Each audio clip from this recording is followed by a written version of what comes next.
Did you wake up today and think to yourself, I want to sew something, but I want it to be really easy and not like make me feel stressed out? If you did, this is the tutorial for you.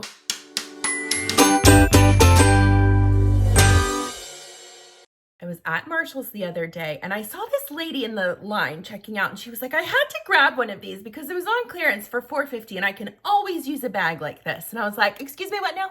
And she was like, oh, also just throw everything that, I buy today, just throw it in the bag.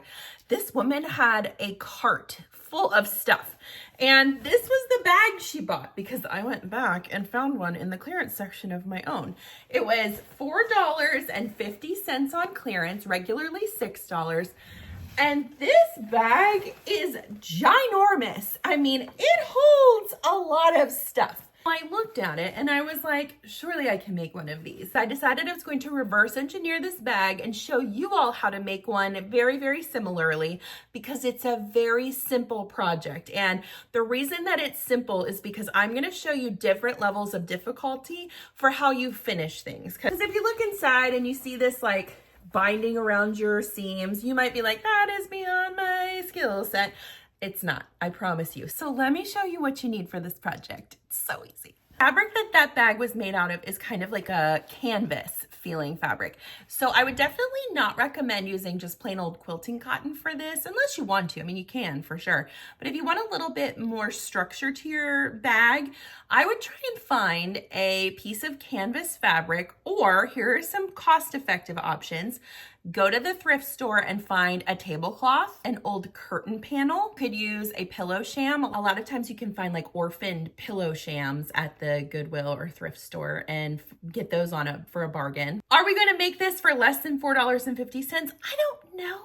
That's not the point. The point was I want to show you a quick, easy sewing project that's not going to cost you a lot of money, especially if you buy like a tablecloth from the Goodwill, because you can make a bunch of bags out of that one tablecloth. You can also buy fabric, and anywhere you go will probably carry either like an outdoor fabric that feels kind of thicker or a canvasy type fabric. I found the perfect fabric for this at Hobby Lobby. And it looks like granny squares. And it's nice and thick. I think this might be an outdoor fabric. I have no idea. I paid $5.99 for a yard of this, and I don't think I'll even need a whole yard of it. So that's actually also a cost-effective way to make this bag. So the next thing you're gonna need is something for your handles. On this bag, it's like a really soft 1.5-inch cotton webbing. You can buy this on Amazon. You can find it in a lot of craft stores. I made one of these bags yesterday, and I just used some neutral colored cotton webbing. And when I was at Hobby Lobby picking out this gorgeous granny square fabric, I came across this, and this is going to be the handle of my bag. I am really excited about this project, guys. It's gonna be ridiculous. You can find this at Hobby Lobby. I don't remember how much it was. I didn't write it down, but it's not expensive, especially if you go on a day when it's on sale. The last thing you're gonna need is something to like bind the inside of your bag, where this is like where the raw edges of my bag were, and I covered it on this bag. I covered it with a piece of ribbon. So you can use 1-inch wide ribbon. You could get regular old bias tape, buy it at the craft store. That would work wonderfully. And I will also show you some other options on how to finish these edges without even using binding. So if you're brand new to sewing, we're not going to stress too much about it. I'm going to give you the most easy options all the way up to the harder options. So don't feel like this is going to do you in, because it won't. I promise. I think for mine, I'm going to use this black ribbon. It's just grosgrain ribbon, and it's I think 5/8 of an inch, and it'll work perfectly. We're not stressing it today. We're having fun. Let's get into it. First thing we want to cut is the front and the back of our bag. And the measurement that I'm going to make my bag at is 17 inches for like the going across and 19 inches tall. So let's shimmy this up a little bit so we're not cutting into fabric that doesn't need to be cut. And we're going to cut a nice straight edge going up.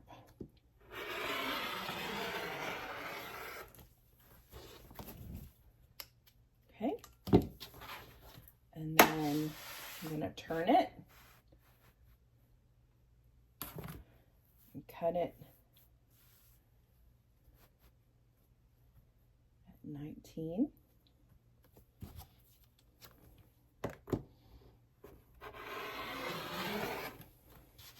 And now I have this nice remnant I can do something fun with. And then we'll flip it and make sure that we are at exactly 19 inches. I left a little bit on the end there so that I can make it perfectly squared up. Okay, now the way that we're going to construct this bag is a little different than every other bag that I have shown you. So that's fun because we're learning something new. We've got our 19 by 17 inch piece. We're going to put that aside. We've got 2 of those. I'm going to put this back up. I need a 50 by 7.5 inch long piece of fabric that's going to go down the sides and across the bottom and back up to the top. Now, if you don't have a full 50 inch piece, which I don't think I do here, let's cut the 7.5 and we'll see how long we've got once we cut that. It'll probably be close.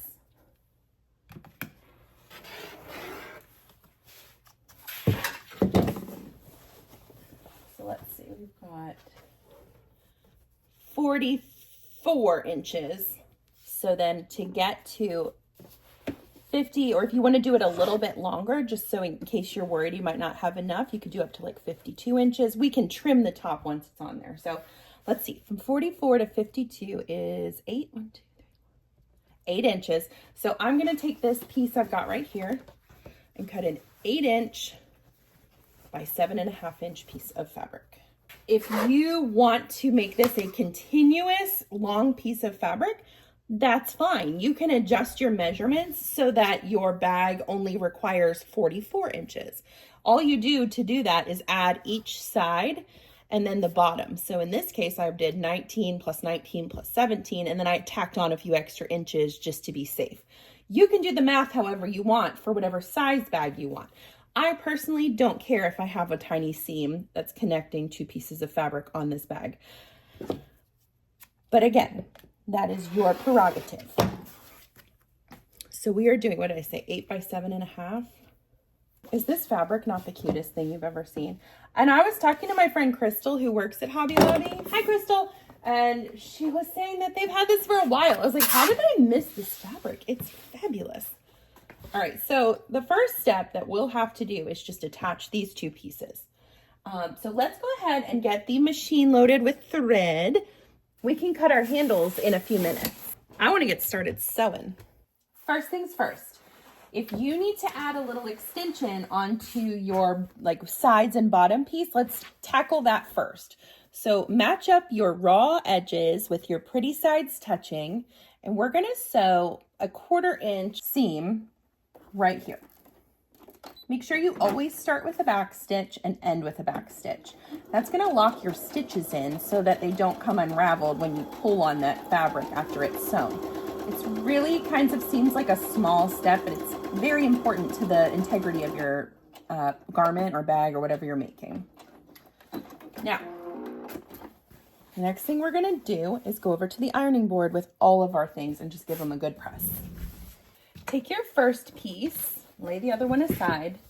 I want you to, so this is our top and our bottom. It's going long, which might feel weird, but just trust the process. Fold it in half at the bottom and find where the center point is and mark that with a clip. Get out of here, little thread. Take your long piece, fold it in half, and mark it with the clip. Okay. Now, take those 2 clips, and they're going to be best friends now. We're going to match those up, replace one of those clips with just one clip holding the whole shebang. And now we're going to work our way across until we get to the corner. So put another clip here and add another clip at the corner. Now listen, this is not meant to be stressful or make you feel uncomfortable. We are going to turn a corner here. If you are brand new to sewing, let's go ahead and get the pins out for this one because a clip is not going to hold those fabrics from sliding and a pin will. So take your pin, find your corner right here. See how I'm at the corner? And I want you to go in about a 1/2 inch diagonally and place a pin diagonally. Can you see that? I put my pin diagonally. Now, when I go to turn this corner, that fabric is pinned, so it's not going to shift, and it's going to let me turn that corner without a whole lot of drama. So lift your piece up, and don't worry if it's a little bit bunchy, okay? That's fine. It's going to be okay in the long run. We're not seeking perfection here. We're just seeking a win. I have seen so many posts lately from y'all saying, the zippers stress me out. The closures that you're doing are stressing me out. Like, I need something that is truly simple. And while I could show you like a 4-seam pillow, I believe in you more than that. So I'm going to show you something a little bit more difficult, and I'm going to trust that you can do this, okay? Especially when you see how easy this actually goes into the machine when you sew it. So I'm back at that corner. I'm going to go 1/2 of an inch in, and I'm going to go into my corner and come up at the diagonal. And again, that's going to help me with my turning that corner. So when we go to sew this, we'll have to turn the corner as well. Now, it looks to me like I'm going to have just about enough at the top to make it. So if you want to make this side piece longer by like even 8 inches, do it, because it's better to have too much fabric than not enough. You can trim this if you need to, but it's hard to add it in. Like, see how we already have 1 seam? We don't want to have 50 of those because we just didn't measure right. I feel like I dropped a pin somewhere, but I can't see it, so I'll probably step on it here in a minute. If you hear me scream, ow, that's what that is. All right, so here's what you've got. I want you to lay it in your machine starting at the top right corner. And we are going to sew with the side piece facing up towards us. And I want you to start with a back stitch. I'm sewing this at about a 1/2 of an inch seam allowance. Maybe it might be 3/8 of an inch. Whatever seam allowance you want to do is fine. Whatever you pick though, stick with it the whole project. I think that's a new sewist mistake that like I made a ton, is I was like, well, how important really is following that seam allowance? It's important. It's very important because all of the measurements that you have build on each other. So down the road, if you don't follow what the pattern tells you, if it's specific about like a 1/2 inch or 1/4 inch seam allowance, and you always want to check, especially when you're sewing like a printed pattern, if you don't follow that seam allowance throughout, then some of your stuff may not match up further down the road, and that is a real bummer. All right, as we approach that corner, I just want you to focus on this right here. We're going to flatten it out leading up to the pin as best we can. Now don't sew over the pin. I want you to stop sewing about a 1/2 inch, whatever your seam allowance is, away from this edge. Pull the pin out. Lift your presser foot with the needle down and turn the work the way that you want it to be for your next sewing line. And once you have that, then you're going to adjust the fabric underneath your presser foot to match up to that. Now, if you end up with like a little bit of bunching under the needle, it's fine. Life goes on. Once you have it matched up, just keep on a-sewing. And honestly, sometimes it's easier to not pin this stuff and just sort of match it up as you go.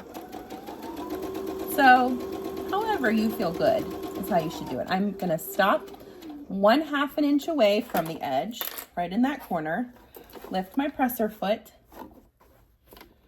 even out my corner here, lower my presser foot, and go on. Isn't this fun? Back stitch when you get to the end. Pull this out, and I want you to take a second to admire your work. You made half a bag so far. Look at you. Look at you, you sewing wizard. All right, let's do the same thing on this side. So we're gonna find our center seam. So fold the bag kind of in half lengthwise, and at the bottom there, right in the middle, we're gonna clip it. Then take your other piece. Make sure you're turning it the same way that your original piece was. So long ways for this project. Clip the center, match those clips up, and clip them together. Then work your way to the edges and clip all the way around. And then I also want you, once you have that clip, to sew it just the way we did before, stopping in that corner 1/2 an inch away, pivoting, and then realigning your fabric, and then keep going, okay? And once you do that, I'll meet you back here and I'll show you what's next. You're doing great, keep it up. Now, because I'm not perfect and I forgot to mention this, we'll just mention it now. If you have that additional seam that you created, zigzag, pink those edges, or if you have a serger, finish those off somehow. Pinking shears will work fine. Preferably do this before you start sewing it, unlike me who just got excited and jumped the gun. Okay, this is a fine finishing technique. This will keep it from fraying. It's not a big deal.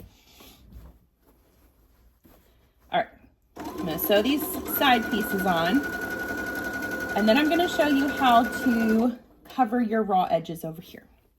Look at you, honey, look at you. You are making a bag.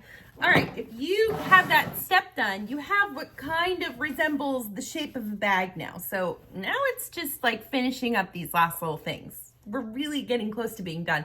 This is truly a success-driven project. You will walk away from this feeling successful. All right, let's talk about finishing seams.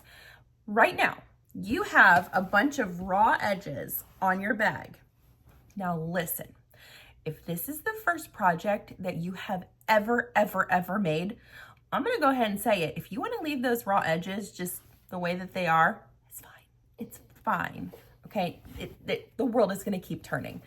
There are some things as you start progressing in your sewing journey that you might want to start paying attention to. So depending on where you are with your sewing journey, I'm going to give you some options for finishing these seams that hopefully one of which will not be stressful to you. I guess finish option number 1 we'll say is just leave it. Don't do anything about it.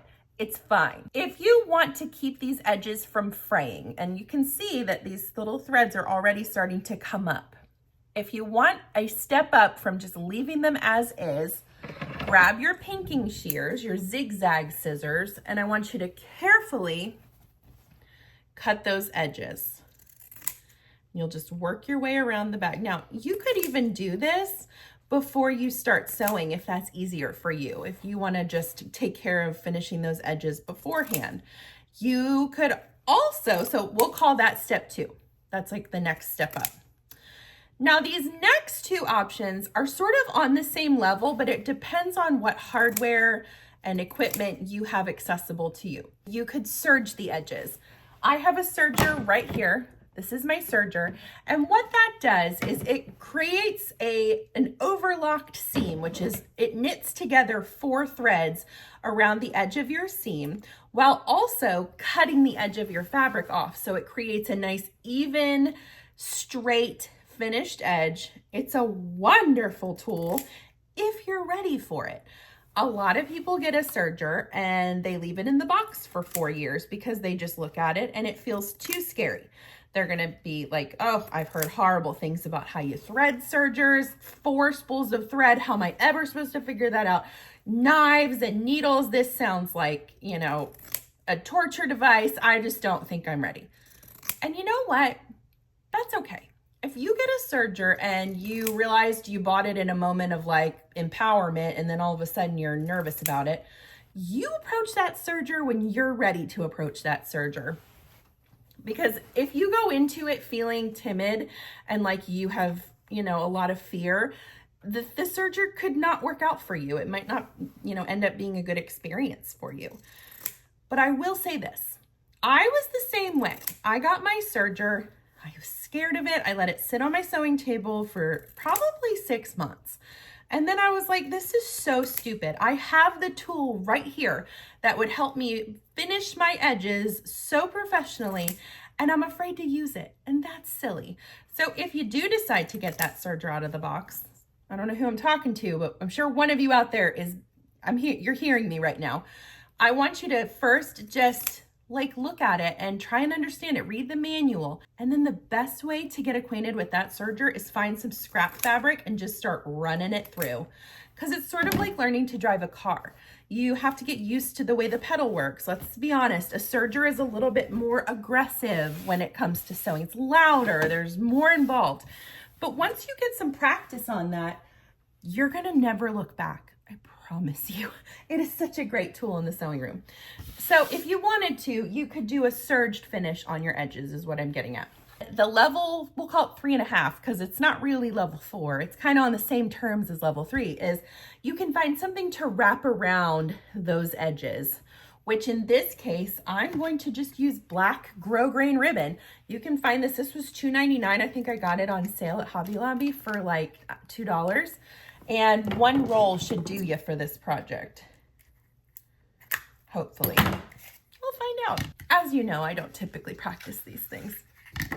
So the way that we're going to handle this is you're going to take that ribbon and start it on one edge. Let it hang off a little bit on the edge and fold it over to cover the edge of your bag. And we're just gonna sew it there, okay? I'm not even gonna clip this because it might shift during sewing. I may have to redo all those clips. It's a waste of my time to clip all this. If you want to, you can. But let me show you how this works because it really is a beautiful finish and it's just ribbon. It's not even a big deal. I am starting it behind my piece and I'm folding it down over the edge, trying to make it as even on both sides as possible. And the reason we do that is because when you sew it through, you want to be hitting both sides of that ribbon at the same time. So I'm just lining it up with the edge as close as I feel comfortable, laying it down just till I get to the edge of my sewing platform here. And I'm going to just keep my fingers down and sew that in place just until I reach. I'm not moving my right index finger. That's my point that I'm telling myself to stop, okay? So I've reached my point, lay it back into that ribbon, fold the ribbon over. You're binding it around those raw edges so that they're no longer visible. And then you're just continuing on down.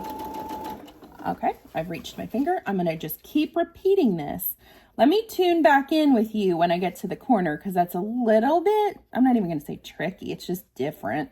And the other thing about that is it's the inside bottom corner of your bag. Like, who cares if it's not perfect?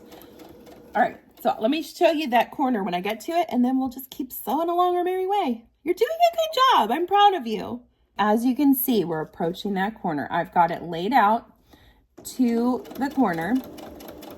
I'm gonna sew to about a 1/2 inch or 1/4 inch away, lift my presser foot, and it's just like when we pivoted the material the first time. You're gonna just pivot the ribbon, fold it over, flatten it out under your finger in that corner, make sure it's all nice and even, and then just keep on going. Easy peasy. Okay, fold it over, find your mark with your finger, and just sew up to where your finger is. That's where you know you have it all laid out perfectly. Beyond that, could be a hot mess. So that's why we stop. So you can see, like, look at that. It's beautiful. It's a beautiful finish, and it's taking literally no time. Hardly any work, and just a long spool of grosgrain ribbon, which I am hoping I will have enough of, and if not, we'll do a different color, or maybe I'll find a different technique to show you on the other side. All right, I'm gonna finish this up, and I will show you what to do after that. Are you having fun yet? Because I am. Okay, we've got the whole thing cleaned up now. There's no raw edges sticking out inside your bag. Isn't that fantastic? So whatever method you decided to go with, good for you. Now it's time to attach our handles. For your handles of your bag, you again can use whatever webbing you want and get it on Amazon. I just thought this was so cute. I have 2 yards of this. I'm gonna cut my straps 28.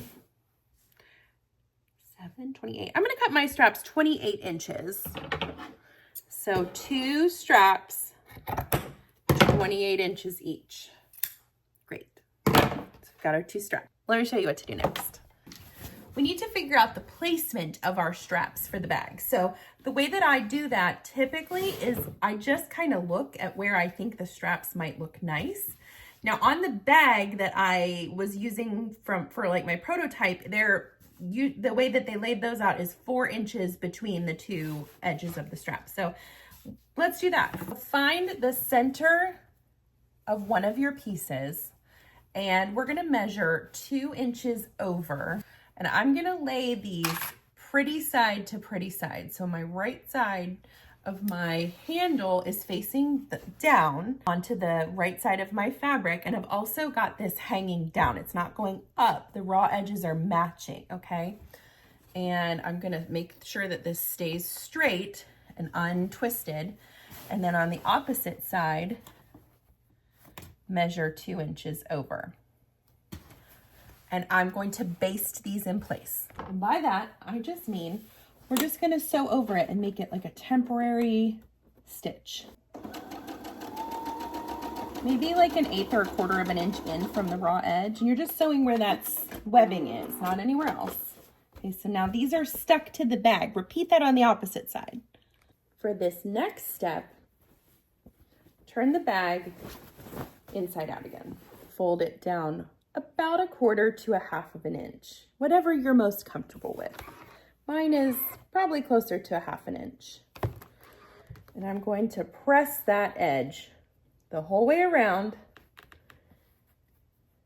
at 1/2 of an inch. Now, when you get to those parts with the webbing, if you're concerned that that webbing might melt, I don't know, let me do it for you and we'll see. Because I know some of you are going to end up buying this. Let's see what happens. I think it'll be okay. All right, we've worked our way around the first time. Now what I want you to do is fold this down approximately 1.5 inches. Let's see what I've got here. I mean, you can fold it down however far you want. I'm gonna do 1.5 inches. So my handle is still just kind of like flopping around.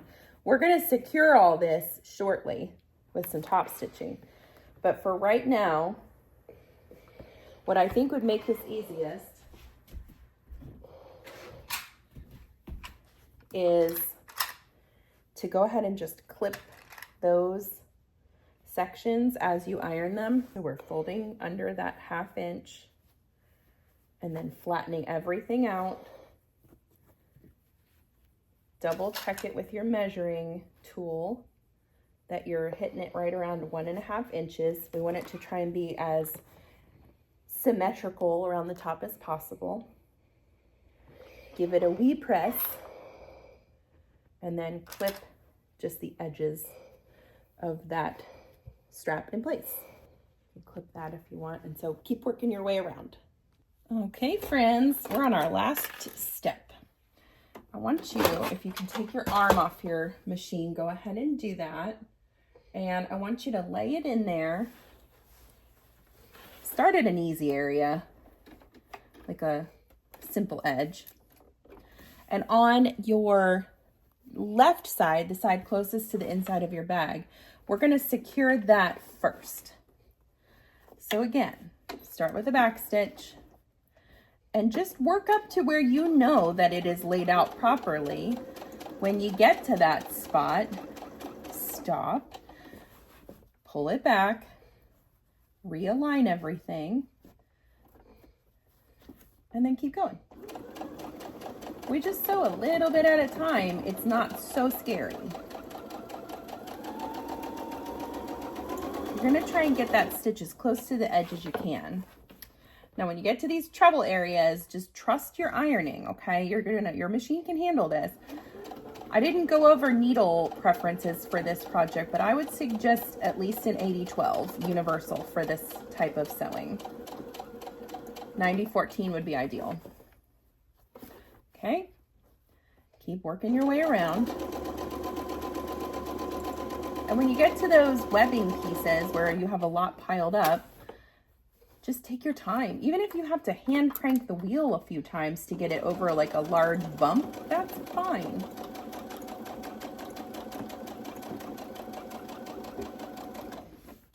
Okay, I'm gonna keep working my way around the bottom edge, and then I'll show you the top edge, and then we're done. See, I told you it was an easy project. Okay. You can go ahead and take your clips off now.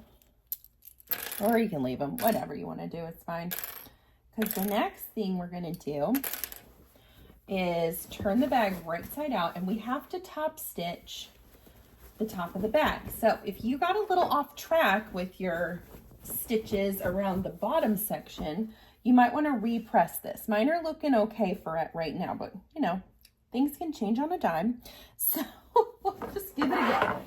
Now, as you sew this, I want you to pull your strap up, okay? Don't leave a bunch of bunching down here or it won't lay right. So just pull it out and keep it nice and straight. And I want you to sew about 1/8 of an inch away from the edge of the top of your bag. So keep that handle nice and straight. And this is gonna secure the handle to the bag and keep it from like flip-flopping everywhere. So work your way around the top.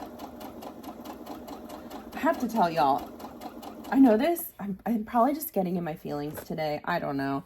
But you send me these pictures of your work, and I, every time, am so baffled and proud of what I see you create. And the thing I notice the most in those pictures, I especially love it when you guys take a picture of yourself with the item that you make, because I can see in your faces, that's the first thing I look at before I even look at the project, is I look at your face in that picture. And it makes me so happy when I see how proud you are of the work that you're holding up. It reminds me of childhood, and when we do something, I don't know, probably mediocre at best to everyone else, but to us, it means the world. You know, like we color that picture all with our, you know, all on our own, or we drew that picture of our family, or made a meal for somebody, and all by ourselves. It's that childlike look in your faces that is just, that you're so joyful and you're so proud, and that honestly keeps me going with these tutorials. I love to see that face, that look of accomplishment, because you know what? Sometimes in life, there are a lot of things that we can't control, and we just take a beating for whatever reason. You know, something's wrong with our finances or our family, or you know, our kids in school can be stressful, or, you know, all kinds of different things, health problems, whatever. But when you take time to do something creative with your hands, it is so healing for people, and I can see it in your faces. I can see the joy and the excitement that it brings you. And it just fills my cup, you guys. Like, I don't know, I'm getting tears in my eyes talking about it. I just really love what I do. I think I finally feel like I found my calling in this world, is to show you guys this stuff.